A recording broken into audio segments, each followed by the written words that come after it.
ఓ వారం దినాలు చూస్తాము, ఆడికే ధర్నా కూర్చుంటాము. పెద్ద ఎత్తున ప్రాబ్లం చేయాలి, ఎందుకంటే పబ్లిక్ అంతా లొల్లిలో అవుతుంది. తెప్పియాలి కదా, మొదలు ఎంత వస్తుండే ఇప్పుడు ఎందుకు తక్కువైనాయి? మొదలు 35 వస్తుండే, ఇప్పుడు 20 చేస్తే ఎట్లా అవుతుంది? మళ్ళీ ఇప్పుడు పెద్ద ఎండాకాలం కూడా కాదు ఇది.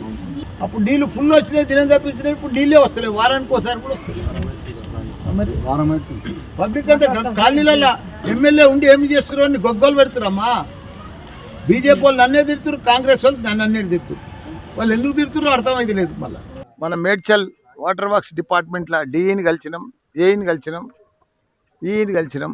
ముగ్గురు కూడా చెప్తే వాళ్ళు చెప్తున్నారు ఏంటంటే మనకు 35 రావాలి, వాటరు 20 వస్తుంది. మేము ఎంత చెప్పినా కానీ హెడ్ ఆఫ్ క్రిటికల్ ఇస్తలేరంటే ఇప్పుడు 2 సంవత్సరాలు అయింది కాంగ్రెస్ వచ్చి. అదే అంతకుముందు టీఆర్ఎస్ ప్రభుత్వం ఉన్నప్పుడు దినం తప్పి దినం వాటర్ వస్తుండే మేడ్చల్కు. అదే ఇప్పుడు కాంగ్రెస్ వచ్చి 2 ఏళ్ళు అవుతుంది, ఇప్పుడైతే ప్రజలంతా గగ్గోలు పెడుతున్నారు. ఈ చలికాలమే జనవరి నెలలనే నీళ్ళు ఇస్తలేరంటే రేపు ఏప్రిల్ మే నెలల్లో ఎట్టిస్తారు? మన బీఆర్ఎస్ ప్రభుత్వం ఉన్నప్పుడు కేసీఆర్ గారు ప్రతిరోజు వాటర్ మీద రివ్యూ చేస్తుండే, వాటర్ ఎక్కడెక్కడ పోతుంది, దినం తప్పి దినం ఇవ్వాలని మాట ఇచ్చిండు, ఇంటింటికి నీళ్ళు ఇస్తాను శపథం చేసిండు, లేకపోతే నేను ఓటాడుగా అని చెప్పిండు. అదే మాదిరిగా నడిపించిండు 10 ఏళ్ళు ప్రభుత్వం.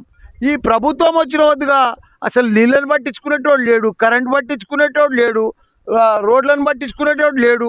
ఒక డబల్ బెడ్రూమ్ అంటున్నారు, అవి ఇస్తే 5 లక్షలు ఇక్కడ ఇచ్చినోడు ఎవడు కట్టుకునేటోడు కూడా లేడు. బేస్మెంట్ కట్టినాక పైసలు ఇచ్చేటోడే లేడు. లీడర్లు అయితే కొబ్బరికాయలు కొట్టిపోతున్నారు, కానీ వాళ్ళకి ఫర్దర్ ఇచ్చేదే లేదు, చేసేదే లేదు. అసలు ప్రభుత్వం ఉందా లేదా అనేది నడుస్తుంది. నీళ్ళదైతే చాలా ఇబ్బందికరం అవుతుంది. బిల్లు అడ్డగోలుగా వస్తున్నారు, నీళ్ళు రాకుండా బిల్లులు అయితే వస్తున్నాయి. కాబట్టి మేము తప్పకుండా ఈ వారం చూస్తాం, ఎండి గారిని కూడా కలుస్తాం. ఆడికెళ్ళి సరిగా నీళ్ళు రాకపోతే ధర్నా దీక్ష కూర్చుంటాం. ఎందుకంటే మా ప్రభుత్వానికి, ఈ ప్రభుత్వానికి, బీఆర్ఎస్ ప్రభుత్వానికి, కాంగ్రెస్ ప్రభుత్వానికి ఎంత తేడా ఉందో ప్రజలు గమనిస్తున్నారు. ఇప్పుడు మేము రాజకీయం చేస్తలేం, మా ప్రజలకు నీళ్ళు ఇవ్వమంటున్నాం. జనవరి నెలలనే నీళ్ళు రాకపోతే ఇంకా ఏప్రిల్ మే నెలలో ఎట్లయితే చెప్పు, ఎంత ఘోరం అవుతుంది? ఎన్ని చెరువులు అప్పుడు మా ప్రభుత్వం ఉన్నప్పుడు, బీఆర్ఎస్ ఉన్నప్పుడు 44,000 చెరువులు ఎండ మే జూన్లో కలకలలాడుతుండే, ఎండకు మెరుస్తుండే నీళ్ళు, చెరువులు అన్నీ కూడా నిండా నిండుతుంది. ఇప్పుడు ఒక్క చెరువు లేదు, నింపుడు లేదు, చేసుడు లేదు, తాగునీరు లేదు, రైతులకు కూడా నీరు లేవు, ఎక్కడ లేదు. ఏడాది మళ్ళీ బొచ్చడు వర్షాలు పడ్డాయి.